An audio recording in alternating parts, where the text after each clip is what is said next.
Again, if I had just 7 days to lose dangerous belly fat, this is exactly what I would do. Before we dive in, please leave a comment below with your name and the city you are watching from. We would love to hear practice with patients whose single biggest frustration, by a wide margin over everything else they bring into my office, is not the number on the bathroom scale. Again, it is the stubborn layer of belly fat that refuses to budge even when they are exercising almost every single day and cutting calories in their diet almost religiously week after week. I have heard the exact same sentence from hundreds of men and women at this point, again, sitting right across from me in the consultation room. Doctor, I am doing everything right and the fat around my waist is still not moving. I am not sleeping well, I have no energy in the afternoon, again, and my pants keep getting tighter around the belt even while my arms and my legs honestly look the same in the mirror. So if I personally had only 7 days to begin reversing that dangerous visceral fat, here is the exact order I would follow. Again, the exact reasons I would follow them in that specific order and the exact daily protocol I would run from morning to night for the entire week. Because the sequence of these steps matters far more than perfection in a window this short. But first, again, one of the biggest drivers of dangerous belly fat is not just what you eat, it is how often you eat, and how that pattern keeps your body trapped in the wrong metabolic mode for the entire day. Again, we have to take a hard look at what is actually sitting underneath the skin when we talk about dangerous belly fat, because it is not the same tissue as the soft fat you can easily pinch on your arm or your thigh in front of the mirror. Again, the fat that collects deep inside the abdominal cavity, the kind that literally wraps around your liver, your pancreas, your kidneys, and your intestines, behaves almost like a separate organ inside the body, with its own agenda and its own signaling patterns. Again, scientists call it visceral adipose tissue, and unlike the superficial fat you can see in the mirror every morning, it is metabolically active in a way that the rest of your body fat simply is not.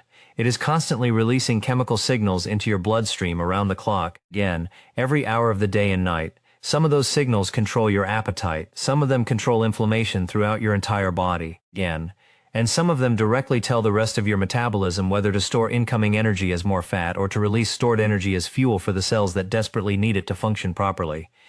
When visceral fat stays elevated for too long, again, every one of those signals slowly drifts in the wrong direction, and the waist measurement follows shortly after, the single most important signal among them, and the one I spend more time explaining to my patients than any other topic in the clinic, is a hormone called insulin. Again, most people only think of insulin as the hormone that lowers blood sugar after a meal, which is true, but that is only half of the story and probably the less important half when it comes to stubborn belly fat. Insulin is also the master storage hormone of your entire body, again, and it has been doing that job since long before humans ever thought about the word diet. Every single time insulin rises after you eat, it sends a very clear, very loud, very repetitive message to every cell in your system. Store the energy that just came in. Again, do not touch the fuel that is already stored around the organs. There is more on the way. And as long as that message keeps repeating itself meal after meal, hour after hour, day after day, again, your body has no biological reason whatsoever to release the dangerous visceral fat already wrapped around your organs. It is already being told every hour of the day that more energy is coming, and there is simply no need to dig into the reserves. Really think about that. Again, as long as insulin is up, the body hears the same message on repeat. Don't touch the stored fuel. More is on the way. So the very first thing I would do if I only had 7 days is to give my body long, uninterrupted breaks from eating, again, so that insulin has time to actually fall and the storage signal has time to actually quiet down. Your body cannot be in storage mode and release mode at the same time. Only one of them can run at once. Again, and which one runs is decided almost entirely by when food is arriving and when it stops. That brings us to step 1 of the 7-day plan, and it is the one habit I would never negotiate on with myself or with any patient who is serious about reversing this in a week. Step 1, again, stop feeding insulin all day, create a real defined eating window and stick to a day for the entire week, no exceptions for social events or stressful days. Inside my own clinic, I see the exact same pattern in patient after patient, week after week, year after year. Again, a bagel or a sweet cereal first thing in the morning, a coffee with sugar and cream at mid-morning, a sandwich or a wrap at lunch, a protein bar or a handful of crackers in the afternoon to beat the slump, dinner late, and then sometimes a small snack while watching television at night, again, or even a bowl of cereal right before bed because they genuinely believe it will help them sleep. Food is essentially arriving in some form from the moment they wake up until the moment they finally fall asleep. Every one of those eating moments pushes insulin right back up, again, even if only modestly, and keeps the storage signal running continuously through the entire day without ever pausing. There is no window of time long enough for the body to switch into its other mode, the one that actually releases stored fat and uses it for energy. Again, your metabolism really does have two fundamental states, and you cannot fully operate in both at the same time, no matter how much you wish you could. There is the fed state, when food is coming in and the body is focused almost entirely on digestion and storage. Again. And there is the repair state, when food stops for long enough and the body finally has permission to begin releasing stored fuel, repairing damaged tissue, and clearing out the inflammatory byproducts that visceral fat accumulates over time. Again, when food keeps arriving every couple of hours, storage wins every single time and repair almost never gets a real chance to run. So for the next 7 days, again, I would eat every single meal inside a fixed window of roughly 6 to 8 hours and fast for the remaining 16 to 18 hours of the day. Maybe 3, and absolutely nothing in between except water, black coffee, or plain unsweetened tea. Again, every single hour without food is one more hour that insulin has a chance to fall, and as insulin falls, the storage signal finally quiets down and the body begins quietly, steadily pulling from the dangerous fat sitting around the organs. Again, one of the first and most encouraging things most of my patients notice within the first week of doing this consistently is that they stop obsessing about food in a way they have not experienced in years. They stop thinking about the next snack. Again, they stop needing that mid-afternoon pick-me-up. They stop waking up hungry in the middle of the night. That alone is a powerful signal that their metabolism is becoming more flexible. Again, and that flexibility is exactly the metabolic environment in which stubborn visceral fat begins to shrink. Now, once the daily eating window is firmly in place and I have actually stayed consistent with it for a few days, again, the next thing I would address is what is actually being eaten at those meals, and the answer is protein, and a far larger amount of it than most people expect at first glance. And that brings us to the second thing I would do, which is eat more protein at every single meal. Again, here is the part of the story that frankly frustrates me most as a clinician who sees this dynamic every single week in real patients. Visceral fat does not just sit there quietly accumulating around the organs. It actively fights back against you trying to lose it, again, almost like a defense mechanism that the body has developed over decades. Because it behaves almost like an organ in its own right, it constantly releases inflammatory compounds that directly interfere with another major hormone the body uses to regulate hunger, again, and that hormone is called leptin.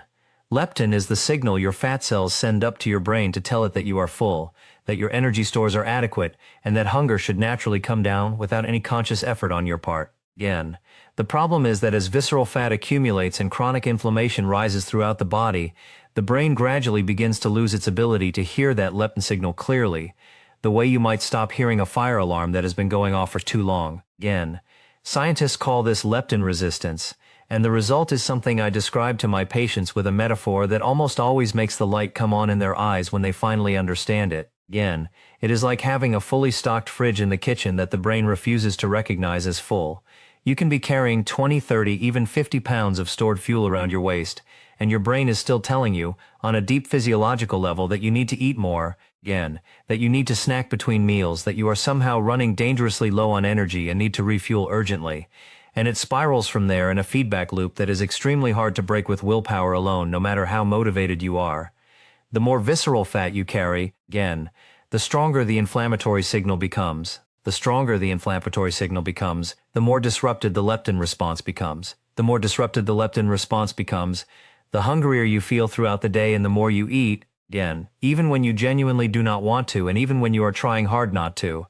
It is a vicious biological cycle, and you absolutely cannot simply willpower your way out of it on your own, because the hunger is not coming from your conscious mind or from a lack of discipline. Again, it is coming from a hormone that has lost its ability to communicate properly with the brain because visceral fat has been clogging up the signal for years. Again, which is exactly why my next move in the 7-day plan would be to flood every single meal with high-quality protein and let the protein do the talking for the brain, restoring that leptin response naturally rather than forcing it back with stimulants or medication. Again, I would aim for at least 30 to 40 grams of complete, high-quality protein at breakfast and the same amount again at every other meal of the day. Grass-fed beef, pasture-raised eggs, wild-caught fish, organic chicken, turkey, or if you prefer dairy, again, unsweetened Greek yogurt or cottage cheese all work extremely well as the protein anchor of each meal. Protein has the strongest appetite-suppressing effect of any of the three macronutrients, by a wide margin over both fats and carbohydrates. Again, it steadies blood sugar throughout the hours after the meal, it keeps insulin from spiking as sharply,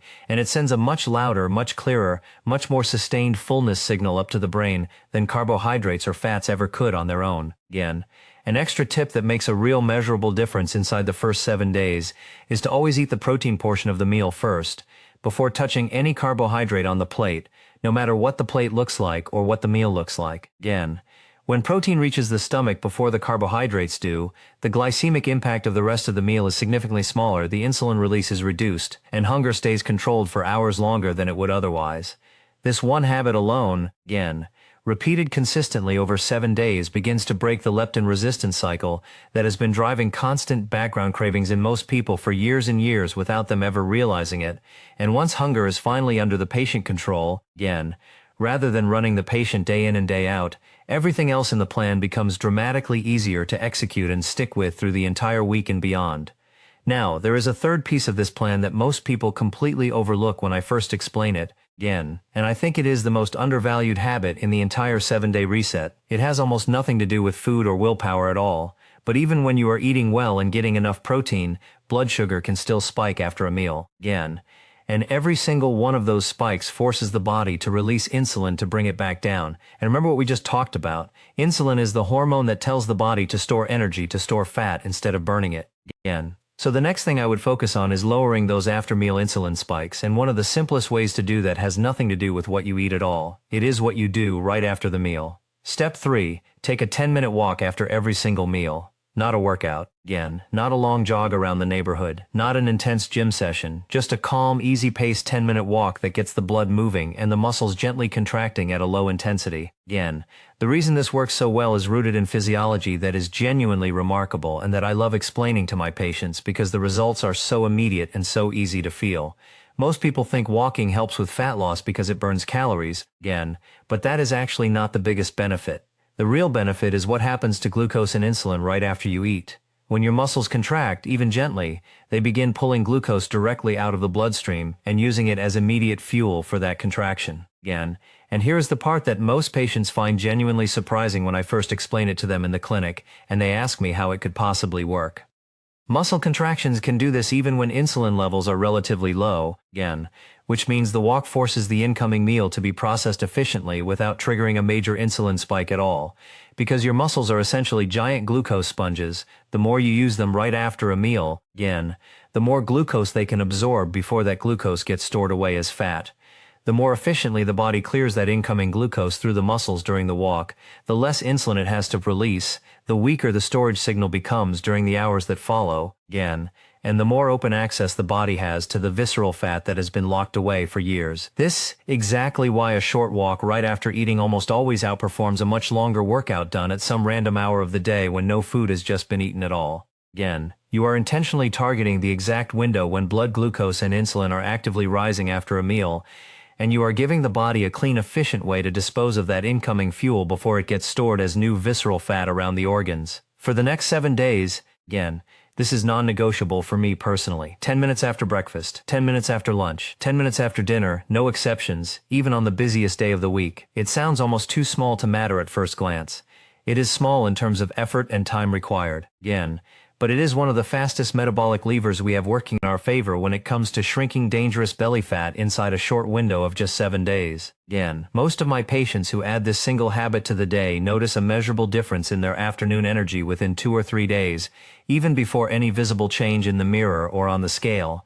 Now let me put every single one of these pieces together into a simple, again, clear 7-day plan that almost any adult can start tomorrow, no matter how busy their life is or how long they have been struggling with stubborn belly fat. Day 1, I would remove every single source of liquid sugar from my routine, starting immediately that morning. Soda, again, sweetened iced tea, fruit juice, energy drinks, sugary coffee drinks, sweetened lattes, all of it, gone from day 1 without negotiation.